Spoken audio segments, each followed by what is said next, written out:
tous. Merci d'être là pour ce webinaire de d'IREPA Laser, consacré donc pour cette première à la sécurité laser. Et donc l'idée, c'est de vous faire un petit topo rapide sur les obligations de l'employeur lorsqu'il décide d'installer un système laser ou une machine laser dans ses locaux. Donc, première chose, je vais déjà d'abord me présenter. Donc, rapidement, je m'appelle Franck Rigolet. Je suis à l'IREPA depuis quelques années maintenant. On ne va même plus évoquer les années. Et donc, spécialiste de la sécurité laser, puisque je me suis consacré rapidement dès les années 90. Et depuis, je n'ai pas lâché le morceau. Également président de la Commission nationale de sécurité optique. Donc, c'est une commission dont j'aurai peut-être l'occasion de parler un petit peu plus loin. Mais rapidement, donc c'est une commission nationale qui fait partie maintenant de la Fédération Photonics France.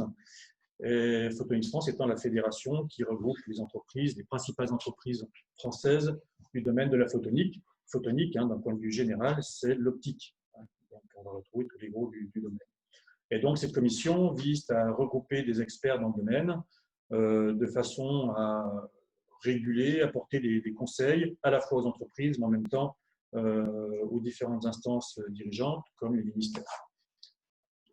Alors, commençons directement le petit exposé donc, sur les obligations de l'employeur. Déjà, première chose, de quoi parle-t-on?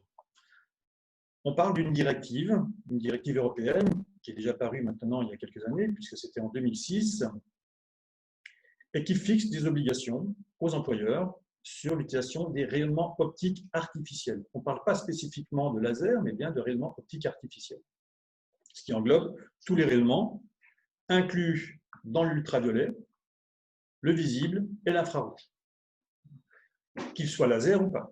Alors bien sûr, on va se consacrer au laser, mais effectivement, cette directive considère tous ces rayonnements optiques artificiels compris entre 100 nanomètres et 1 mm. Alors, je vous ai promis donc un exposé en 4 étapes. Donc, quelles sont ces 4 étapes? Première chose, rapidement, on va voir le danger. Où se situe-t-il? Les conséquences, les effets, les dommages qu'ils peuvent causer. Rapidement, on a des données là-dessus. Quelques outils, il n'y en a pas beaucoup, mais quelques outils qui nous servent à parer ou au moins à prévenir ces dangers. Et puis, bien sûr, la réglementation.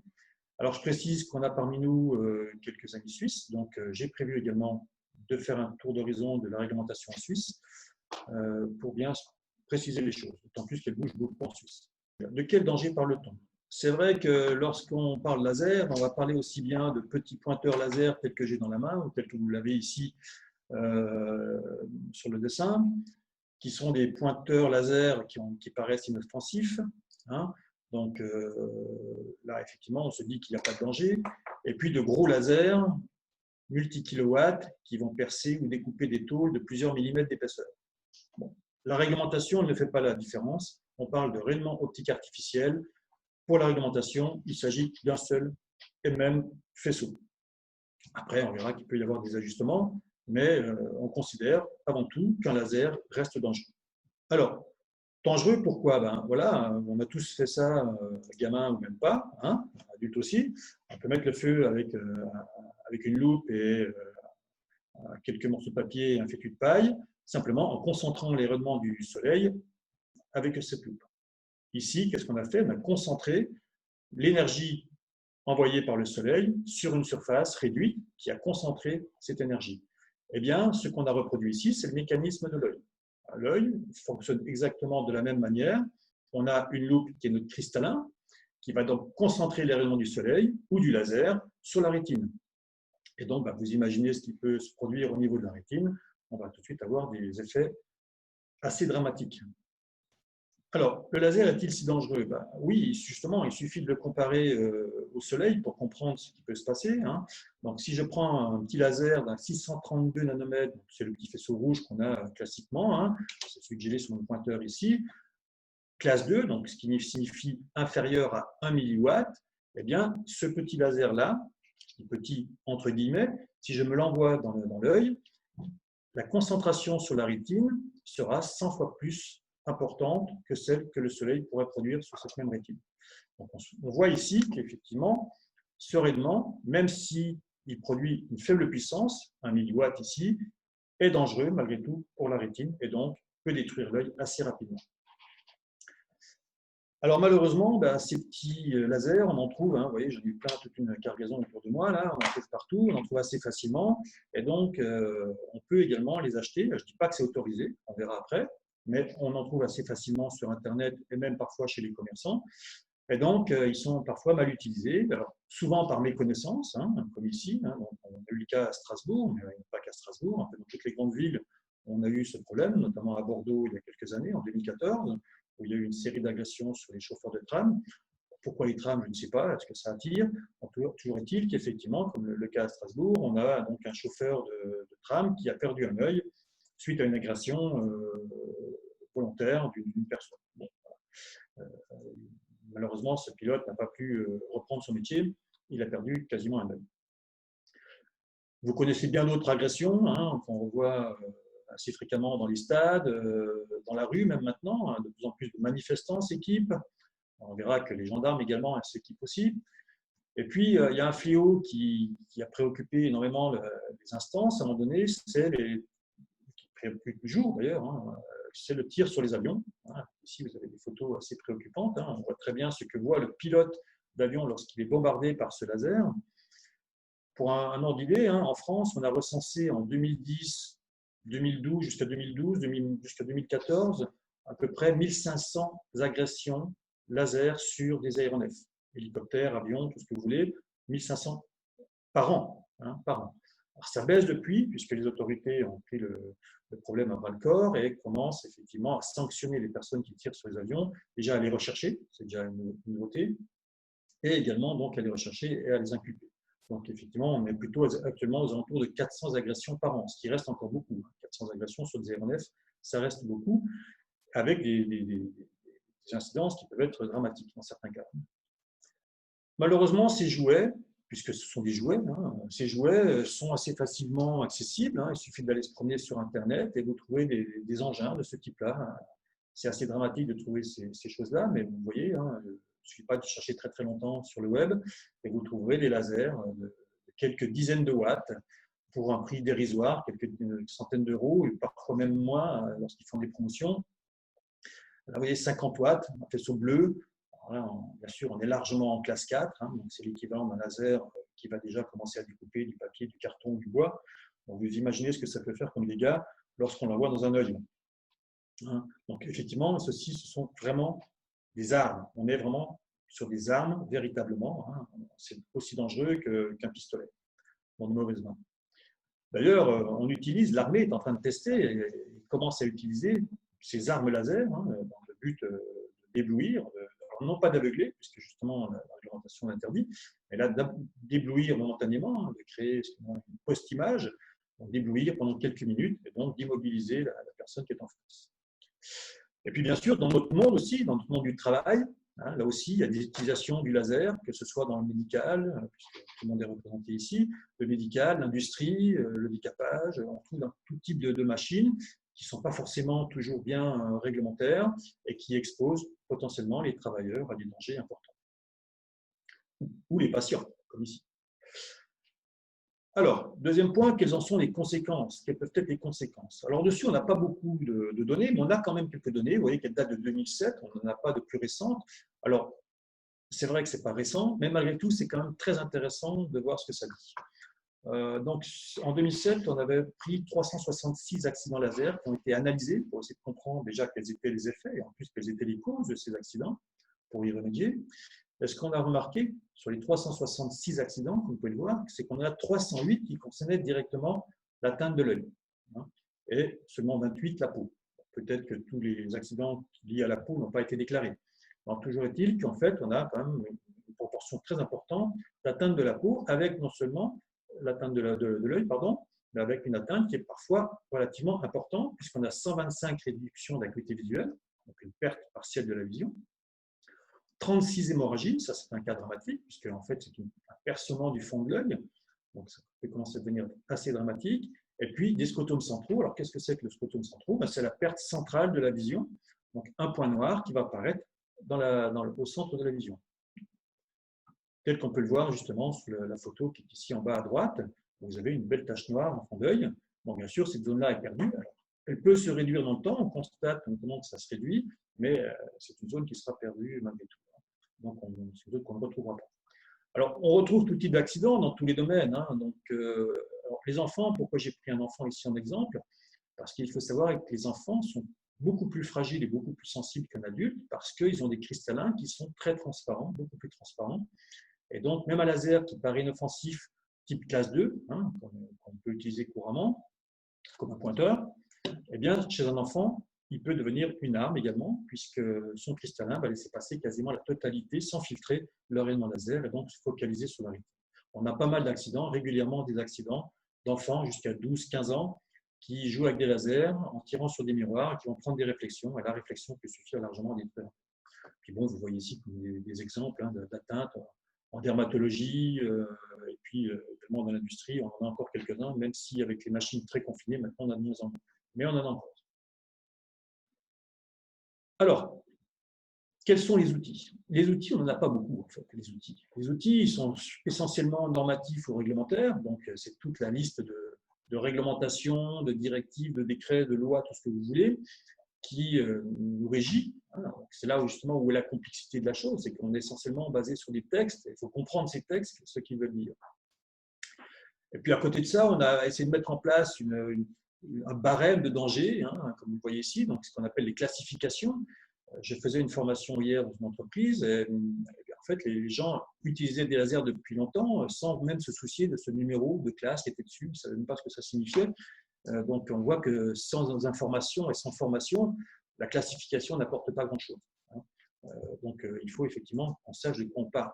Donc cette classification, elle a quand même une utilité, effectivement. On a essayé de rendre encore plus utile cette classification en simplifiant les logos et les textes à mise en place. Donc ça, ce sont les derniers logos qu'on trouve sur la norme de 2014. Essayer de les rendre les plus compréhensibles possibles. Mais malgré tout, c'est vrai qu'ils sont parfois peu lus et en tout cas peu remarqués sur les systèmes laser. Pourtant, ils sont obligatoires. C'est aussi un point. Hein. Vous voyez, sur cet appareil-là, vous en avez un ici. Ça, c'est très bien, mais sur ce laser-là, il n'y a strictement rien. Donc là, il faut faire attention. Et puis, on trouve d'autres cas où ici, on a le sigle américain, donc, qui n'est pas du tout adapté à l'Europe. Alors, justement, c'est à peu près tout ce qu'on a comme outil. Mais maintenant, ce qu'on va voir, c'est la réglementation. Quelle est cette réglementation et qu'est-ce qu'elle peut nous apporter et comment la comprendre? Alors, en France, on a une réglementation qui commence à s'étoffer. Depuis, on va dire, le 2010, on a une réglementation qui s'étoffe. Mais ça a commencé un petit peu avant. En 2007, déjà, suite à un accident, il y avait eu un premier décret qui avait été adopté pour interdire la vente des lasers. Donc, il était vraiment applicable à partir de 2012. Mais depuis, effectivement, tout laser supérieur à la classe 2M est interdit à la vente au public. Ça, c'est très peu connu. Même les douaniers ne le connaissent pas trop. Donc, on commence à avoir des demandes du ministère de l'Intérieur pour former les douaniers. Mais voilà, c'est une réalité. Il y a un texte, un décret qui précise que c'est une arme, que le laser est considéré qu'une arme et que la détention, la vente ou la remise gratuitement d'un laser est punissable de 6 mois de prison et de 7 500 € d'amende. Ça, c'est tout ce qui est supérieur à 2M. Autrement dit, celui-ci, qui est un classe 3B, le fait de l'avoir dans la rue m'expose à 6 mois de prison et 7 500 € d'amende.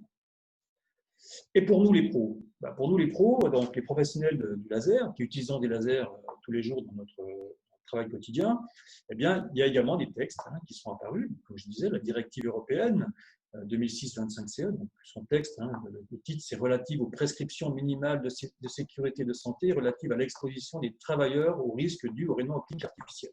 Bon, ça, c'est long. On voit déjà que ce n'est pas spécifiquement laser, que c'est réellement optique artificielle, incluant le laser. Alors, ce texte a été transposé en droit français en 2010, donc 4 ans plus tard, et inscrit au Code du travail. Donc maintenant, dans le Code du travail, on a 30 articles qui précisent les obligations, notamment de l'employeur, puisque là, c'est un texte social, donc qui est directement lié à l'employeur. Je ne vous propose pas de parcourir ces 30 articles, mais l'essentiel de ces 30 articles qui imposent certaines choses à l'employeur. Alors, justement, ces obligations, quelles sont-elles? Déjà, première chose, on demande une prévention des risques. Alors, je sais, vous allez peut-être acheter une machine classe 1, donc vous vous dites, il n'y a rien à faire. Oui, peut-être, mais en fait, non. En fait, non, parce que vous serez obligé, malgré tout, de faire une analyse des risques. Alors, c'est vrai que sur une machine classe 1, elle va être fortement simplifiée, parce que on va vous fournir. Alors, il faut bien aussi s'assurer que le fournisseur, le fabricant, vous délivre une machine avec la certification CE, le certificat signé. Vous n'êtes pas obligé de lui demander, enfin, en tout cas, lui, il n'est pas obligé de vous remettre l'analyse des risques qu'il a fait. Mais voilà, vous avez la certification, vous pouvez vous baser sur cette certification pour faire votre analyse des risques. En disant, ben voilà, moi j'ai une machine qui est certifiée classe 1, mais il faut bien également analyser le contexte d'utilisation, les vibrations qu'il peut y avoir dans vos ateliers, qui peuvent réduire ou augmenter le risque. L'utilisation également en maintenance, toutes les phases de montage aussi, de réparation, toutes ces phases-là qui ne sont pas forcément maîtrisées par le fabricant qui vous a remis la machine, mais donc vous êtes le seul à maîtriser toutes les procédures. Donc là, il faut que ce soit bien précisé, il faut qu'il y ait une évaluation des risques de chaque phase d'utilisation de la machine qui soit faite. Et vous voyez que ça doit être renouvelé périodiquement, notamment à chaque changement ou lorsque les personnels changent, on s'assure que voilà, tout le monde a bien compris. Et puis si on s'aperçoit qu'il y a possiblement, notamment en phase maintenance ou en phase entretien, donc la loi, elle dit, enfin, le texte précise, susceptible d'être exposé. S'il y a des gens qui sont susceptibles d'être exposés, eh bien, on doit mettre en œuvre des réductions d'exposition. Et donc là, dans ce cas-là, ça nécessite une personne compétente en sécurité laser. On en parlera pour la partie formation. Autre obligation, c'est justement cette partie de formation. C'est clairement écrit dans le décret.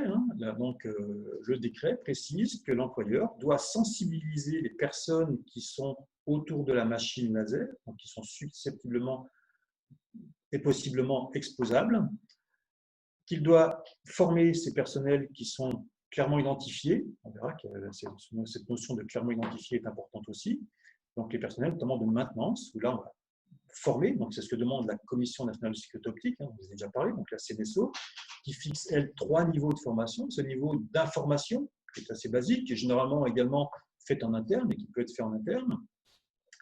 Ce niveau de personnes exposées au risque laser, donc ici, c'est des personnes qui peuvent être déjà exposées à des classes 4, donc à des niveaux de dangerosité un peu plus importants, et qu'il faut former spécifiquement pour apprendre les bons réflexes, que faire en cas d'accident, et bien identifier les risques sur une machine.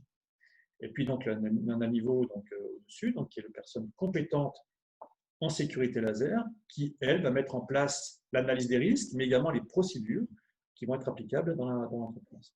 Alors, autre point d'obligation pour l'employeur, c'est l'aptitude des travailleurs. Effectivement, l'employeur doit s'assurer que ces personnels qu'il va mettre en place sur une machine laser sont bien aptes à l'être. Le texte est clair, je l'ai repris tel quel parce que je pense qu'il est parfaitement clair. Un travailleur ne peut être affecté à des travaux où il est susceptible d'être exposé à des rayonnements optiques artificiels dépassant l'ULE que s'il a fait l'objet d'un examen médical préalable par le médecin. Alors, je précise tout de suite pour nos amis suisses que ça, ce n'est pas valable en Suisse. On en reparlera un petit peu après. Mais en France, c'est valable. En France, on ne peut pas mettre quelqu'un sur une machine laser s'il n'a pas été jugé apte à travailler sur une machine laser. Et pour ça, c'est le médecin du travail qui fixe les examens qu'il veut faire. Ce n'est pas à l'employeur ni au PCSL de fixer cet examen, c'est uniquement le médecin du travail qui le fixe. De plus, il est demandé à l'employeur de périodiquement mettre en place des surveillances de cette aptitude, donc voir déjà si les personnels n'ont pas pris d'impact laser, donc une surveillance. Généralement, c'est fait en concertation avec le médecin du travail. C'est même généralement le médecin du travail qui fixe la périodicité en fonction des fiches d'exposition. On ne va pas l'évoquer ici, mais c'est une autre obligation. C'est ces fameuses fiches d'exposition, comme sur les produits chimiques. Donc, fiches d'exposition des personnels qui sont potentiellement exposés. Donc, en fonction de ces fiches d'exposition qui relatent un peu toutes les séquences où le personnel a pu être exposé, eh bien, va juger de la périodicité de cet examen. Et ce qui était précisé, qui est très mal connu, c'est que l'employeur doit tenir une liste actualisée de tous ces travailleurs susceptibles d'être exposés à des ROA.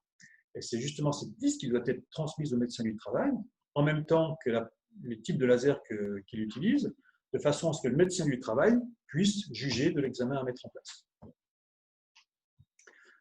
Voilà en gros pour les obligations de l'employeur. Alors, ça implique plein de choses, hein, au niveau de formation, au niveau analyse des risques et aptitude, médecin du travail.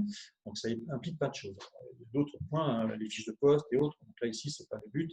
Et puis si vous voulez en plus, venez en formation, il n'y a pas de souci, on vous expliquera tout ça. Pour la Suisse, alors ça bouge beaucoup en Suisse, comme je disais, parce qu'il y a beaucoup de textes qui apparaissent ces derniers temps. Il m'arrive de faire pas mal de formations en Suisse. Donc on a la directive MSST, hein, donc l'assurance accident, qui a fixé comme le laser comme un danger particulier. Donc ça implique beaucoup de choses. Donc le laser est égal à un danger particulier.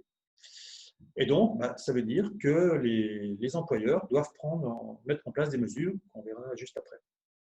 Et également, vous avez la loi fédérale sur la protection contre les dangers liés aux rayonnements non ionisants et au son, qui fixe, et ça c'est nouveau, et ça peut concerner également les Français qui passent par la Suisse, notamment les revendeurs de matériel. Il faut savoir que depuis le 1er juin 2019, tout transit de laser supérieur à la classe 1, je dis bien la classe 1, est formellement interdit. Le risque, c'est 40 000 francs suisses d'amende. Tout transit d'appareils laser supérieur à la classe 1 est interdit. Donc, même les petits pointeurs, moi qui vais souvent faire des cours en Suisse, ces petits pointeurs comme ça, j'évite de les emmener avec moi parce qu'ils sont en classe 2. Donc, je suis susceptible d'être amendé. Alors, les lasers classe 2 sont encore utilisables jusqu'au 1er juin 2021, mais uniquement dans les lieux fermés et à usage de pointage. Et à partir du 1er juin 2021, plus aucun laser supérieur à la classe 1 sera utilisable. La loi précise même en Suisse qu'ils doivent être détruits. C'est clairement précisé. Alors, par contre, pour ce qui est des professionnels, donc à partir du moment où vous intégrez un laser dans l'entreprise, eh bien, vous avez des obligations, comme on l'a en France, hein, on retrouve à peu près les mêmes. Vous devez concevoir un système de sécurité adapté aux besoins particuliers, puisqu'on parle bien de besoins particuliers pour le laser. Donc, déterminer les risques, c'est l'analyse des risques dont on parlait en France. Vous avez la possibilité, par contre, ici, de faire appel à des spécialistes externes, mais vous devez également avoir l'équivalent de notre PCSL en France, une personne compétente en sécurité laser, donc responsable sécurité laser en Suisse. Vous devez obligatoirement en avoir. Et puis, quel est le rôle de cette personne-là? Il est défini directement par la direction d'entreprise. Il doit être clairement défini. En France, il est défini par le texte. En Suisse, c'est l'entreprise qui définit le rôle de cette personne. Et puis, c'est lui qui va élaborer le concept de sécurité laser dans l'entreprise. Mais vous voyez que même en Suisse, cette personne est obligatoire. Voilà, j'en arrive au bout pour conclure. Donc, première chose déjà, tous les lasers sont dangereux. Ça, c'est une chose qu'il faut répéter. Alors, on a beau dire les lasers classe 1 ne sont pas dangereux, oui, mais on n'en rencontre pas beaucoup. On rencontre beaucoup de machines laser classe 1, effectivement. Celles-ci sont bien protégées et c'est pour ça qu'il y a très peu d'accidents en entreprise, finalement. Mais celles-ci sont protégées. Mais en règle générale, des lasers classe 1, des systèmes laser classe 1 de ce type-là, on n'en trouve pas. Donc, on a de plus en plus d'agressions, notamment dans la rue. Donc, la législation s'étoffe. On a de plus en plus de textes qui nous régissent, comme en Suisse ici, et comme on a en France depuis quelques années. En France, on était un des premiers pays à mettre cette réglementation en place, l'interdiction des lasers supérieurs à la classe 2 en France. Et la classe 2 jusqu'à classe 2, c'est autorisé. Et puis, donc, pour les professionnels, donc depuis la 2006, on a une réglementation européenne. Donc, l'avantage, c'est qu'elle est valable pour toute l'Europe, y compris en Suisse pour une bonne partie, notamment pour la partie réglementation machine, puisque même s'ils ne sont pas dans la communauté européenne, ils font quand même partie du marché commun européen, donc ils sont liés aux mêmes problématiques que nous, notamment lorsqu'ils veulent mettre sur le marché. Et donc, on a à peu près la même responsabilité, donc prévention des risques, sensibilisation et formation, et vérification des aptitudes des travailleurs. J'ai bien précisé, pas en Suisse, effectivement, puisque un texte qui date déjà de quelques années a supprimé cette obligation de vérification de l'aptitude des travailleurs. Donc, il n'y a pas de nécessité en Suisse de vérifier l'aptitude des travailleurs. Voilà, j'en ai terminé. Pour plus d'informations, sachez que vous pouvez charger sur notre site internet des petits fascicules. Donc, il y a un petit fascicule qui est purement informatif, information sur les risques laser, c'est ce fascicule orange. Autrement, vous pouvez nous demander directement pour l'avoir en version papier. Il a été réédité en 2019, donc actualisé. Et puis, bien sûr, nous vous dispenserons des formations, de l'audit, nous faisons des audits sur les installations, du conseil d'assistance. Et donc, on a un petit formulaire qui précise toutes nos actions et nos prestations dans ce domaine-là. Voilà, je pense que j'ai tout dit. Écoutez, je reste pour l'instant à votre disposition. Si vous avez des questions, n'hésitez pas. Alors, est-ce que le port des lunettes atténue les risques ou le contraire? Ah, lunettes de correction. Je pense que vous parlez d'une lunettes de correction, pas une lunettes de protection. Non, les lunettes de correction n'engendrent pas de risque supplémentaire, justement parce que ce sont des lunettes de correction. Elles ne font que corriger la vision. Donc, elles n'engendrent absolument pas de risque supplémentaire. Ce qui peut engendrer des risques supplémentaires, ce sont par contre tous les systèmes amplificateurs, tels des jumelles, une loupe, un appareil photoréflexe par exemple, mais les lunettes de correction, absolument pas. C'est juste une correction de la vision qui repositionne le point de focalisation du cristallin sur la rétine. Mais en aucun cas, les lunettes de protection, comme les lentilles d'ailleurs, à moins de prendre un coup de laser CO2 dans l'œil, c'est germatique, où effectivement, la lentille étant en plastique, on va faire fondre la lentille. Mais là, on est déjà dans des cas un peu extrêmes. Alors, par ordre croissant, quelles sont les longueurs d'onde laser les plus dangereuses pour l'œil humain? Alors, quelles sont les longueurs d'onde les plus dangereuses pour l'œil humain? Ça, c'est très clair, puisque c'est clairement défini par la science. On a une zone qu'on appelle d'ailleurs la zone de danger oculaire, qui est fixée entre 400 nanomètres et 1400 nanomètres. Cette zone, elle inclut donc le visible, et oui, le visible est dangereux, c'est pour ça que tous ces petits lasers-là sont très dangereux quand même. Le visible est très dangereux, et également l'infrarouge A. Donc, tous les lasers qu'on rencontre maintenant, les lasers fibres, les diodes, sont majoritairement dans ce spectre-là, donc visible et infrarouge A. Donc, c'est les spectres les plus dangereux pour l'œil. D'ailleurs, dans l'étude qui avait été faite en 2007 sur l'origine des accidents, donc je ne vous ai pas tout montré, mais qui a été faite sur l'origine des accidents, il était clairement démontré, alors en 2007, on n'avait pas trop de laser fibre, mais que le laser qui causait le plus d'accidents, c'était le laser YAG. Or, proportionnellement, c'est un laser qui était répandu, mais très peu. On le trouvait essentiellement dans le milieu industriel, et encore beaucoup moins répandu qu'un laser CO2. Et pour autant, c'est le laser qui causait le plus d'accidents, et très largement. Je crois qu'un accident sur 3 était causé par un laser YAG. Donc, on est clairement dans l'infrarouge. Alors, pourquoi ces longueurs d'onde sont dangereuses? Parce qu'elles atteignent directement la rétine. Et le problème, c'est un peu comme avec la loupe, c'est qu'elles vont passer, ces rayonnements vont passer au travers du cristallin, et donc le cristallin va concentrer le rayonnement sur la rétine. Et donc, on va amplifier les risques, puisqu'on va concentrer, comme on le ferait avec une tête de découpe, une tête de marquage ou une tête de soudage, on va concentrer le rayonnement sur le point focal du cristallin, et ce point focal, malheureusement, c'est la rétine. Donc, c'est pour ça que ce sont des rayonnements qui sont les plus dangereux. Si, à contrario, je prends un laser CO2 qui va émettre à 10 600 nanomètres, eh bien, ce rayonnement à 10 600 nanomètres va être absorbé par le cristallin. Alors, effectivement, il va provoquer une brûlure de la cornée, pardon, le cristallin, la cornée. Il va provoquer, donc c'est la peau de notre œil, la cornée, ça va provoquer une brûlure de la cornée, donc une bonne conjonctivite, une bonne douleur. D'ailleurs, déjà, on va réagir ici. Mais s'il n'y a pas percement de la cornée, au bout de quelques jours, ça aura cicatrisé et donc il y aura moins d'impact. Une autre question. Combien de temps dure une formation? Alors, les formations, j'ai précisé, il y a 3 formations. Donc, il y a 3 niveaux de formation définis par la CNSO. Donc, les formations dispensées par l'IREPA sont labellisées par la CNSO. 3 niveaux de formation. Donc, la formation, qui est une formation que nous, on dispense en une demi-journée. Donc, c'est assez rapide. Le but ici étant vraiment de sensibiliser les personnes. Donc, généralement, on prend des groupes de 12 personnes, tous les opérateurs, et tous ceux qui traînent autour d'une machine. C'est tous les gens qui vont travailler autour d'une machine laser, mais qui n'ont pas de prérogatives directes. Ils peuvent être amenés à charger la machine, récupérer les pièces finies, et en aucun cas être amenés à être au contact avec le faisceau laser. Donc ça, c'est une demi-journée.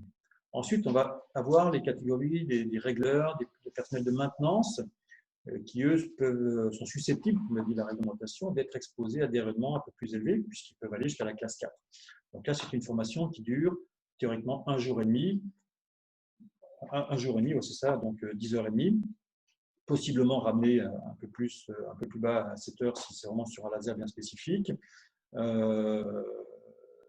Et puis ensuite, on a la formation PCSL, personnes compétentes en sécurité laser, qui, elle, dure 3 jours, elle est plus longue, 3 jours, parce que là, il y a toutes les notions, notamment des différentes normes, la 68125-1, la 11553-1, qui sont vues en globalité et qui permettent justement de faire une analyse des risques précise, quel que soit le domaine, médical, industriel, ou autres, scientifiques, spectacle, parce que le spectacle commence à s'intéresser à ces problématiques, puisqu'ils ont également des réglementations, les mêmes que nous déjà, plus d'autres encore.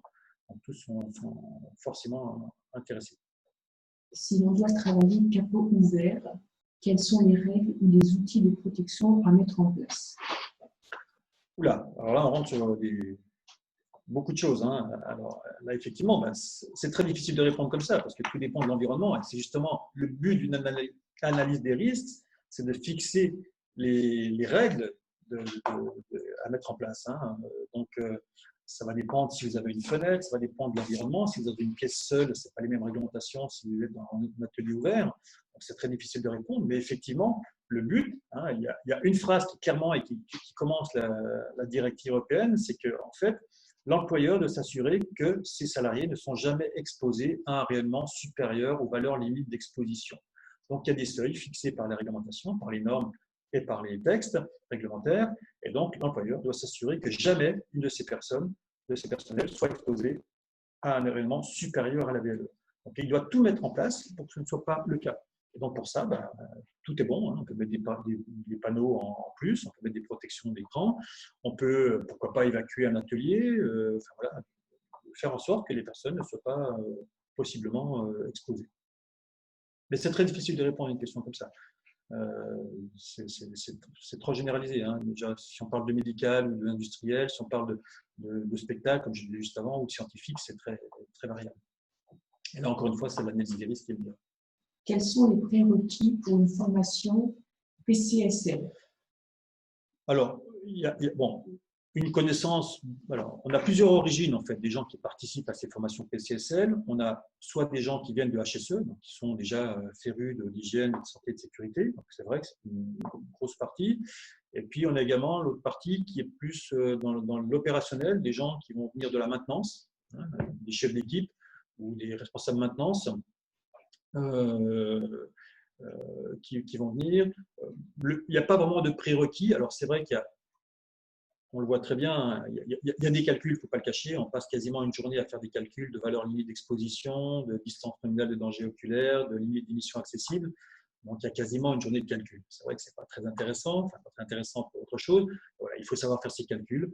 Donc, les prérequis, moi je dis toujours dans mes prérequis, c'est un niveau de 3e, donc ça va en mathématiques, une bonne calculatrice aussi, et puis après un peu de volonté et on y arrive.